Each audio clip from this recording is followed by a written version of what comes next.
السلام عليكم ورحمة الله. النهارده إن شاء الله هنعمله الأنتريه الأسيوطي زي ما انتم شايفين كده. دي سفنجة مسافة 45 طبعا موجودة في السوق خالص، عشان خاطر الخامات بتاعتها مش موجودة. فديت أنا جايبها من صحابي، كانت في مخزن، فأنا جايبها عشان خاطر في عميل يعز عليا يعني، فلفت عليها لغاية ما جبتها. ديت 45 للقعدة، ودي مسافة 40 للظهر 12، ودي 13. ال 12 بيصفي 11 معانا، وديت اللي بيتقال عليها 14 او 15 بتصفي 13 سم على المتر.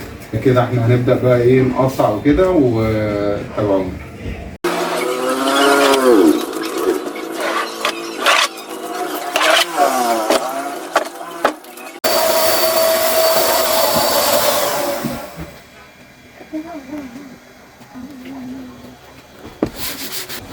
زي ما انتم شايفين كده. وبعد كده ايه اعملها بالسكينه بتاعتي.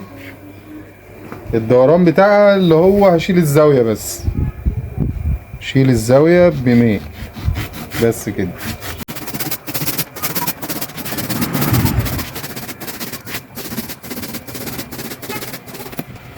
واشيل الزاويه الثانيه ب100 برضو من هنا. اعلم كده طوالي،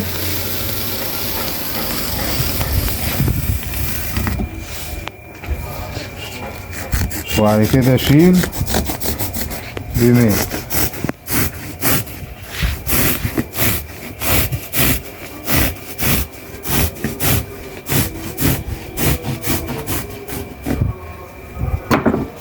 كده انا عملت البومبي بتاعي. طبعا هيبقى فيه هنا السنه دي هتخش جوه، هيبقى فيه الدوران بتاعي، والسنه دي هتخش تنزل كده، هتجيب الدوران اللي انا عايزه.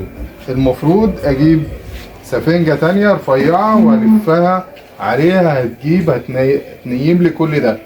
بس انا مش هعمل بالسفنجة، هعمل بالفايبر على طول، لان سفنج على سفنج تاني من اللي هو الرفيع، السفنج ده هيهبط على طول. فانا عايز السفنج بتاعي ما يهبطش اللي فوق هنا، لان لو حطيت سفنجة على سفنجة هيبقى هنا تخانة ياما، فمع الوقت ممكن تهبط. لا انا عايز ديت تبقى عافية، بدل ما اجيب من الرقيق ده بيبقى ضعيف شوية. فكده انا هستغنى عن السفنجة ال2 سنتي، واحط فايبر، وهموت السنن ديت، فهيديني الدوران اللي انا عايزه. خلصنا من دي. هنيجي هنا انا عامل هنا فارمة دي اللي هي هتبقى هنا اهو. هتجيبوا اي كرتونة وتعملوا عليها الفارمة ديت زي ما انتم شايفين كده. هنا طبعا بسيب سنتي زيادة، طبعا دي المفروض تبقى اطول من كده، هتسيبوا سنتي من الناحية التانية وسنتي. المهم يبقى سنتي داير ما يدور قيمة الخياطة، داير ما يدور قيمة الخياطة. والفارمة دي هناخدوها هنحطوها على القماش بتاعنا زي ما انتم شايفين كده. هنعملها من البداية. الفارمة اهي، خدت الطول اللي انا عايزه وقيمة الخياطة وكله تمام. وهنيجي جايين قاصين على العلام بتاعنا، وهنيجي جايين القماشة بتاعتنا اهي، اللي هي عشان تبقوا انتوا برضو ايه فاهمين الموضوع.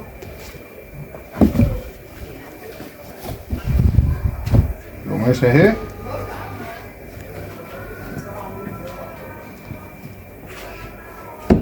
هنا في زيادة اهي، وهنا في زيادة. هنا في زيادة 2 سم ونص، وهنا 2 سم ونص. قيمة الكردون اللي هيتحط اللي هو الفليتو، اللي هو الحرف اللي بيتحط هنا، هيتحط كده. دي قيمة الخياطة بتاعته، 2 سم ونص من هنا، و2 سم ونص من الناحية التانية. تمام. بعد كده يعني ايا يكن الحجم، بس المهم تسيبوا 2 سم ونص من هنا زياده، وهنا زياده من الناحيه الثانيه 2 سم ونص، عشان دي اللي هيتعمل فيها الفليتو او الكردون او ايا يكن المسميات. طبعا الكلابه هتتقص زي ما قلت لكم، وهنروحوا نخيطها ان شاء الله.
زي ما انتم شايفين كده بعد ما خيطنا القماش ولبسناه زي ما انتم شايفين كده. هنا طبعا اتعمل الفايبر زي ما انتم شايفين، والعبك او الدمور زي ما بيتقال.